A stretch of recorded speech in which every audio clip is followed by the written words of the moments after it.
We are going to be working on factoring quadratic trinomials. Quadratic means that the highest power is squared, and trinomial means that there are three terms. So an example of a quadratic trinomial is x squared plus 4x minus 2.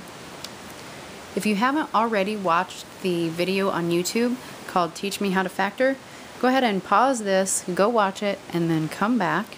If you've already watched it, stay with me and we'll make a little bit of the video make more sense as we go through. What we're working with specifically today is where the leading coefficient is going to be either a 1 or a prime number today. The leading coefficient is the coefficient, which means the number in front of the variable, of the term with the highest power. So leading coefficient is the number in front of the term with the highest power.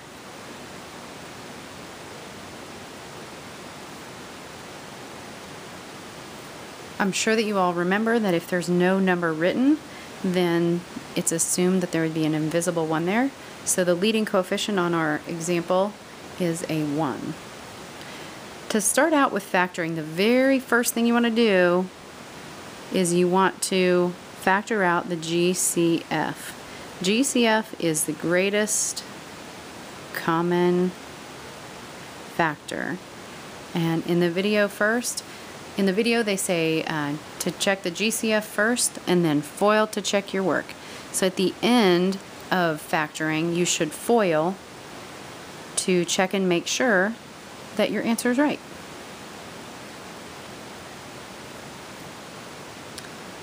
Okay, when you've got three terms with a plus at the end, then both parentheses are going to have the same sign. And the sign is going to depend on the sign of the middle term. So when there are three terms with a plus at the end, both parentheses will have the same sign.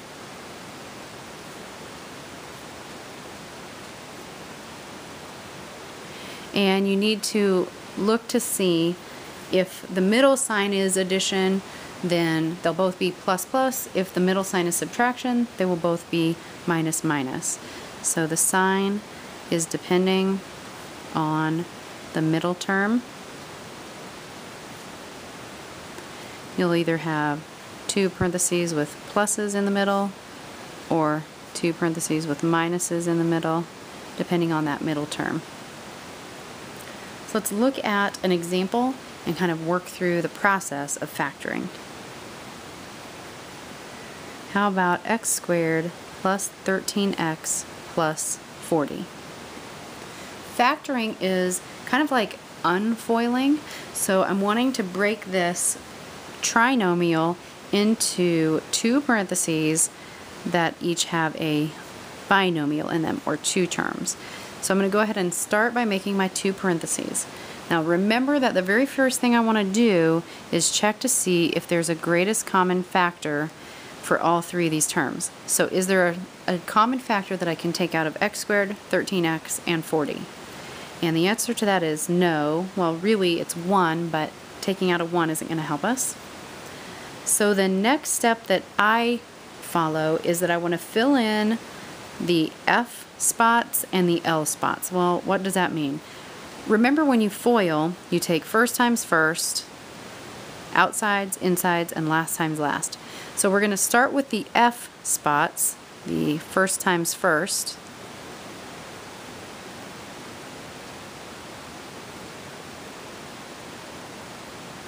And the L spots, last times last.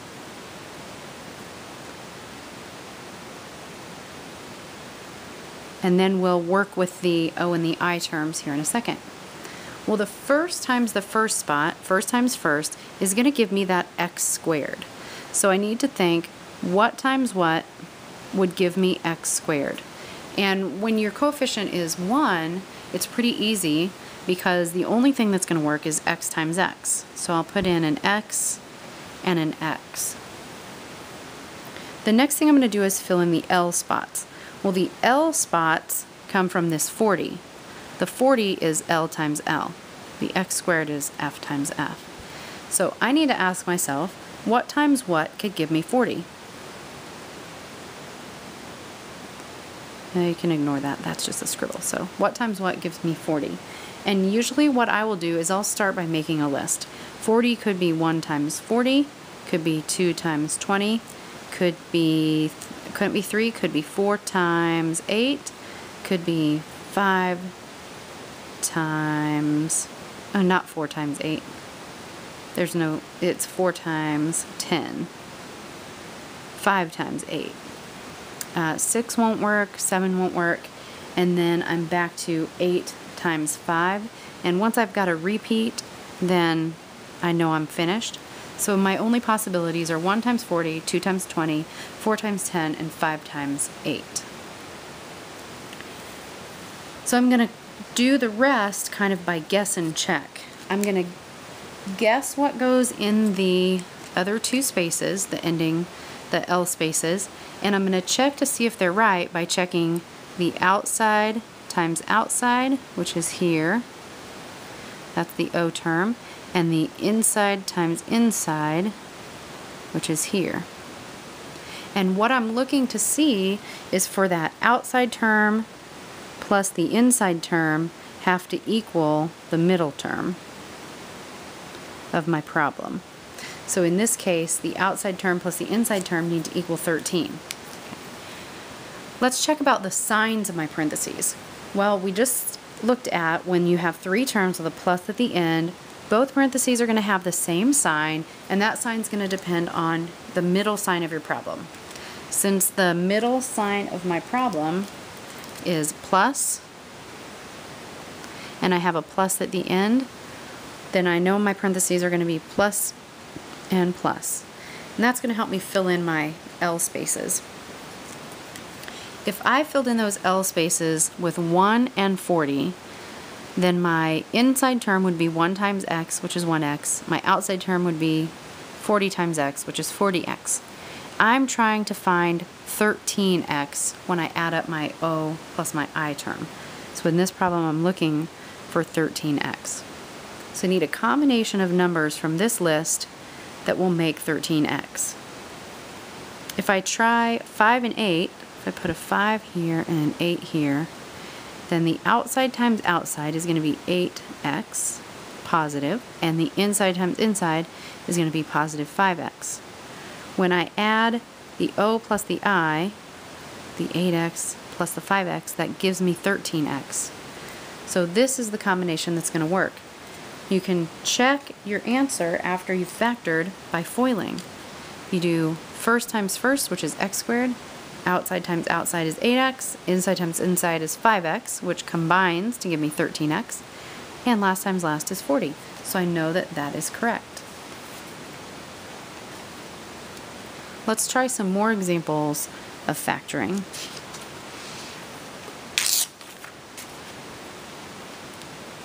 How about 2x squared minus 26x plus 80?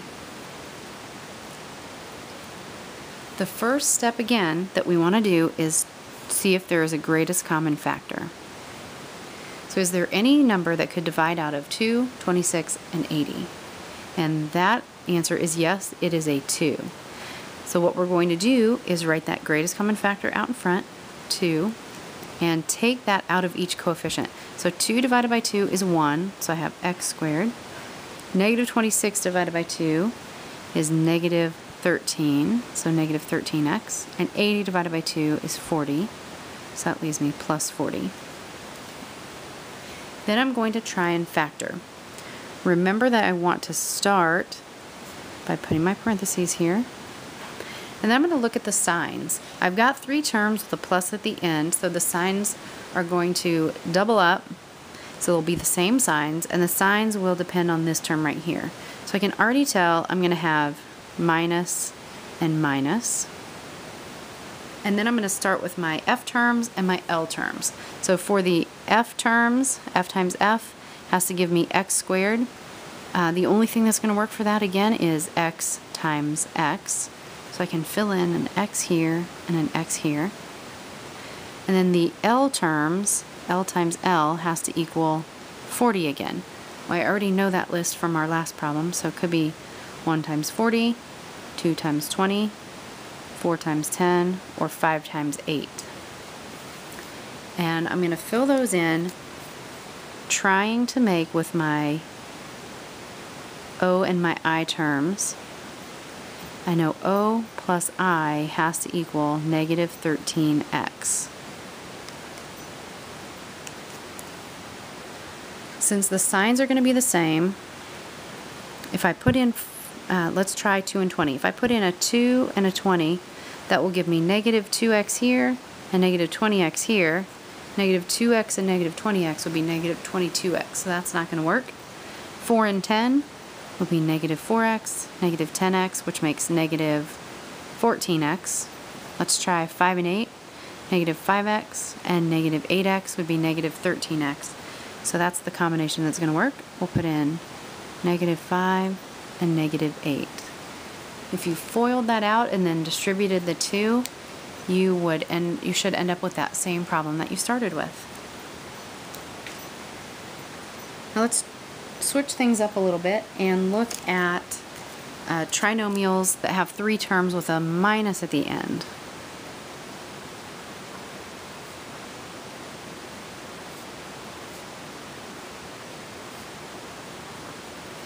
When there's 3 terms with a minus at the end, the signs are going to be different. So you're either going to have the first parenthesis with a plus and the second parenthesis with a minus, or the first parenthesis with a minus and the second parenthesis with a plus. The way that you're going to figure that out is going to depend on the O plus the I. Again, you need to make sure that your outside and your inside terms add up to give you the middle term of the problem.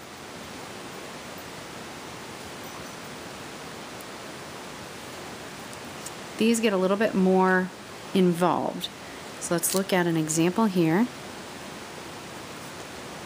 4k cubed minus 16k squared minus 128k. Now this is still a trinomial, but it's not quadratic anymore because the highest term is 3. So this is a cubic trinomial. Let's go ahead and work through it, see if we have a greatest common factor. Each of these numbers is divisible by 4, so we'll take a 4 out. But then notice that they all have 1k in common. So I can also take out a k. So I'll put my greatest common factor out in front, 4k, and then divide 4k from each term. So 4k cubed divided by 4k is k squared. And then divide out of 4 here gives me minus 4. Divide out of k leaves me a k. 4 out of negative 128 is negative 32. And k divided by k is 1. So there are no k's left in that term.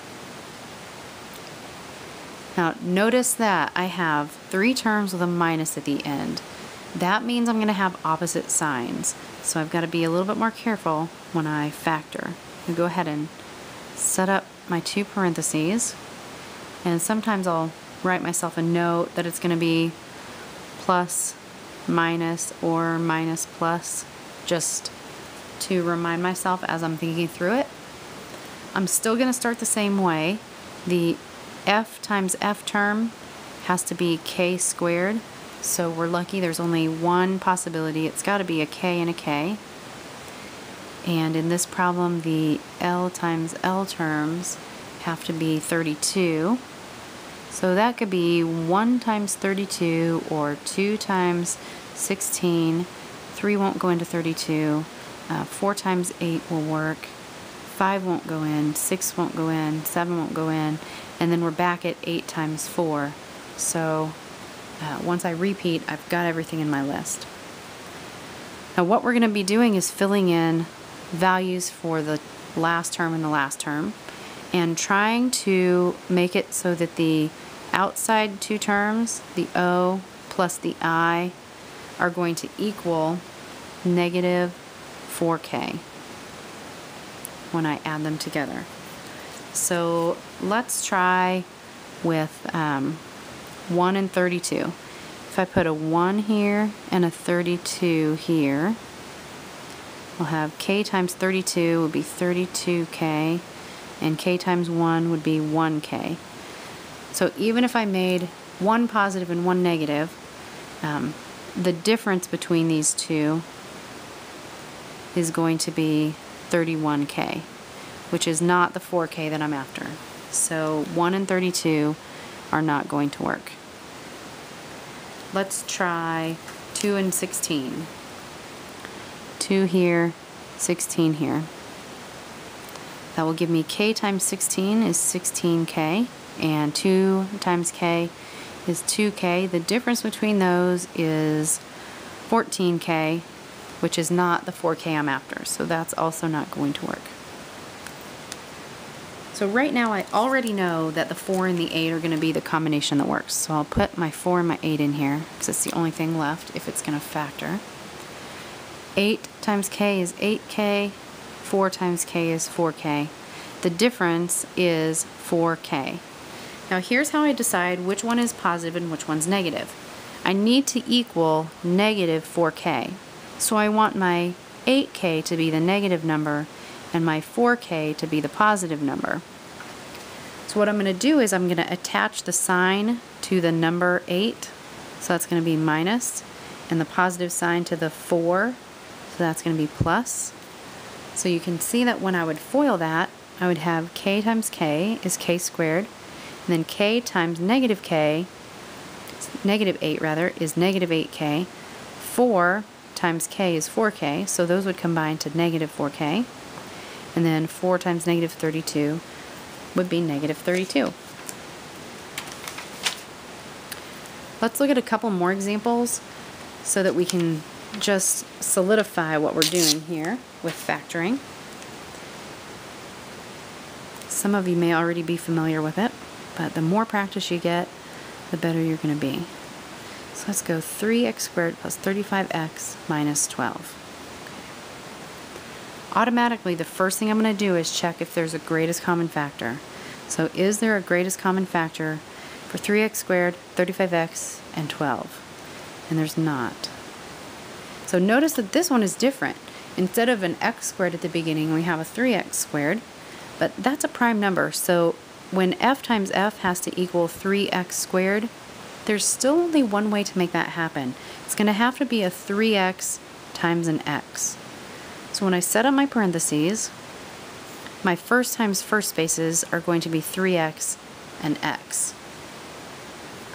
Checking out the signs, I have a minus at the end, so I know my signs are going to be either plus minus or minus plus.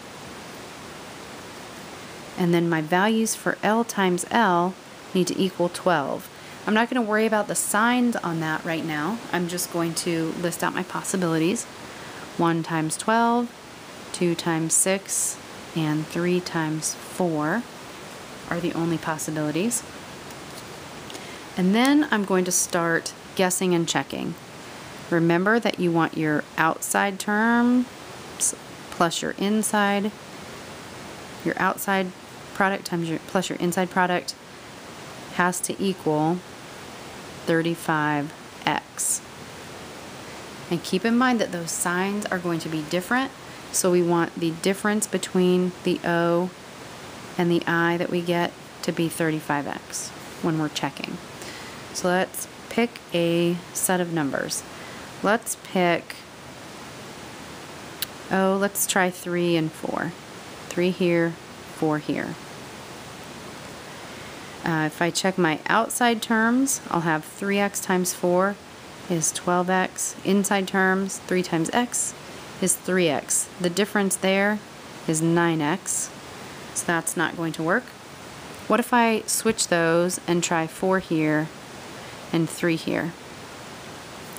So that's 3x times 3, which is 9x, and 4 times x, which is 4x. The difference there is 5x. Here's already a change from the last problems we did. When you have a coefficient on one of your first terms, you have to check both orders when you're doing that guess and check. Let's try 12 here, 1 here. So outside times outside, 3x times 1 is 3x. Inside times inside, 12 times x is 12x. The difference there is 9x, so that's not going to work. So let's try 1 and 12 instead. 3x times 12 is 36x, and 1 times x is x. The difference there is 35x, which is what we were looking for. So the right combination is going to be a 1 in this space and a 12 in this space. Now let's get our signs under control. I know that I need that middle term to be positive 35x. So I need my 36x to be the positive 1 and my 1x to be the negative 1. So when I look to my parentheses, I got the 36x by doing the 3x times 12. So the positive sign is going onto the 12. So plus here. And I need negative x by doing x times 1. So the 1 here is going to be negative.